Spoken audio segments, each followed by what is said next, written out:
in the locker room after the A-Day game that you say to everybody, look, it's time for us to come together and become a team. No offense, no defense, no crimson, no white. And everybody's got to create winning habits. You don't want to introduce any habits in your life that aren't going to be productive for you. Your behavior is a habit, and we want our guys to have winning habits. This is the time of the year, there's hard times in football, fall camp, off-season program, spring practice. All right, then there's times where you got to finish school. All right, you're going to work out in a little lighter pace over May, get some time to recover, rehab, get some guys healthy. And then when we come back and start summer school, then, we're sort of grinding again. So, and I think the individuals on the team make a decision of what their habits are going to be. They're going to have winning habits or losing habits. Buy into what you need to do to be a team. Play like we need you to play, with effort, toughness, discipline to do your job. And so I think that's the time. The game today, obviously we had significant number of starters, significant number of players who were out today for medical reasons. And so I don't think you can get a total assessment on those guys who didn't play, but it was a great opportunity for some of the guys who got to play a lot more today than if everybody would have been able to play, in the game. So, but for the most part, we didn't have any issues all spring long, so we made a lot of progress. And, I'm not satisfied with where we are. We got a lot of work to do as a team. But certainly looking forward to taking every opportunity that we have to improve our team and continue to improve our players. So, it was a fun game, and we made a lot of mistakes, dropped balls, turnovers, had a couple explosive plays called back because of pre-snap penalties, illegal formation, covering up repeat people. I mean, these are all things that can get fixed, but there was a lot of good things out there as well. Okay, we'll get things started with Michael Casagrande. Yeah, I know some of you guys might ask about the players in the game, but you almost got taken out on one of those interception returns. What was that moment like for you? What's going through your mind when you see those guys coming at you? Well, basically the players know that if they run into me, it's very similar to running into the goalpost. So it's not a good choice and decision for them. So they usually avoid, me. And I wear a jacket like this so they can really see where I am for their safety, not really for mine. So, they all avoided. It shows athleticism on their part, and it also showed their respect for player safety by not running into me. We'll go to Aaron Suttles. What have you seen from Jai Hall this spring, and is today's performance indicative of how he's performed through 15 practices and scrimmages? Well, I think that, he's a young player. He's getting better every day. And I think that he has a lot of ability. I think that he's not 100% sure sometimes of what he's doing. So to get him to play fast all the time is something that he wants to do, and he naturally does. But like any player, most of the time, when they're not sure what they're doing, they're not playing fast. And he has made significant improvement throughout the spring, and he's someone that we think has a lot of potential. He makes a lot of contested catches. He's got great size.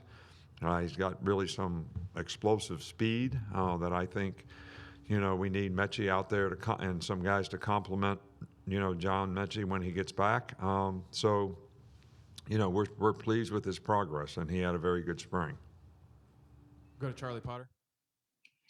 Hey, Coach. All spring, you've kind of mentioned how Bryce has been able to manage the offense. Just what do you think of the way he was able to do that today? I think he did a good job today. I think that probably in a game like today, there's a lot more drop-back passes just by the way you sort of plan the game. You have a minimal number of plays that you're going to run in the game. So probably some of the issues that we have in the offensive line with guys missing, the pocket collapses on him, and he was in some tough situations relative to that. But I think he's done a really good job all spring. We continue to work on, him kind of having a presence out there that affects other people in a positive way. And I think he's starting to get more and more respect from the other players by the way he plays. But every scrimmage we had, he performed very, very well. And I thought he performed well today. I think, sometimes when quarterback's a hard position to play when the people around you don't play well. So, he had some opportunities that he couldn't take advantage of because of the pressure he got in the pocket. We'll go to Joe Goodman.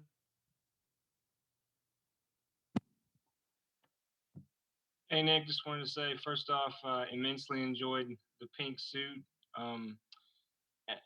As far as the game went, Chris Owens returned for his 6th season this year, and I guess it kind of speaks to what you were saying at the beginning of the news conference. What does he mean for the team? And then secondly, what does his dedication to his education mean to you? Well, I think that Chris has demonstrated a lot of positive leadership. He's the one guy in the offensive line that has significant experience besides Evan Neal. And, he plays center, which the nature of the position really requires, some leadership. And he's done a great job of that.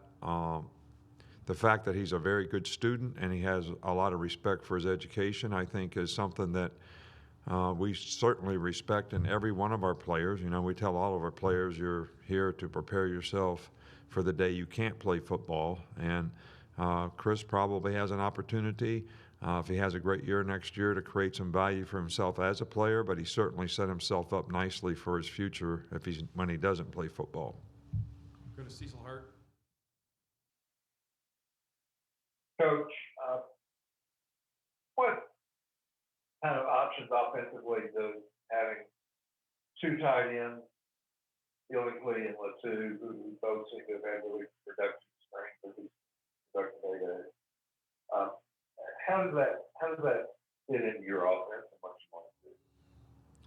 Well, I think that all the years we've been here, we've done what our players can do. So, when we had great wideouts, we played 3 wideouts more. When we had really good tight ends, we had tight ends in the game. And I think, Latu certainly had an outstanding spring. He had a drop or 2 today, but he made some really good catches, and he's made some good catches throughout the spring.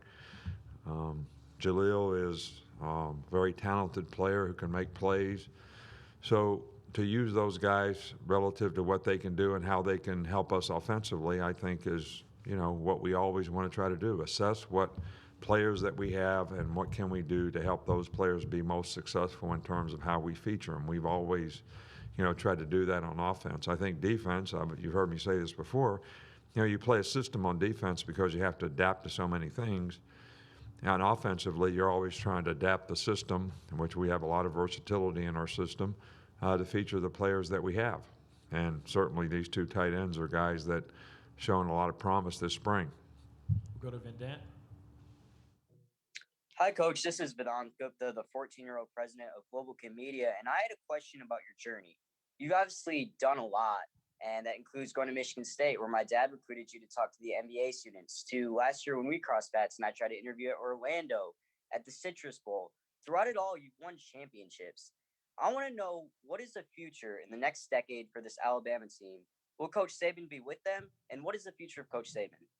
Yeah, well, Coach Saban's here as long as Coach Saban can make a contribution to the team in a positive way. And that's my commitment to the organization, the university, and the players.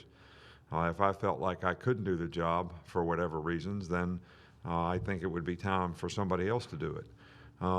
So that answers that question. I don't have a crystal ball. And the way I try to approach things is very process-oriented. Okay, what do we need to do tomorrow, the next day, and the day after to continue to make progress and make good choices and decisions about what we do with our team, our roster, how we develop the players that we have, how we recruit players that are going to help us in the future. So all those things are a work in progress on a daily basis. And, we like to focus on not the outcome necessarily, but all the things we need to do to get the outcome, and we're going to stay focused on that as much as we can. Okay, last question with Stephen. Coach, we saw Chris Braswell step up there for Will Anderson. Where have you seen him improve the most this spring, Chris Braswell? Yeah, Chris really did a nice job last year when he was on the scout team. Really made a lot of progress, showed some ability to pass rush, really challenged our offense on a daily basis. So we knew he was ready to step up and be a guy that we could count on and have a role for this year. And he did a nice job all spring long. I think he's got a much better grasp of the defense, the system, what his job is. And I think he'll be a guy that certainly add depth to that position, but I also think because of his pass rush ability, be a guy that we try to find a role for.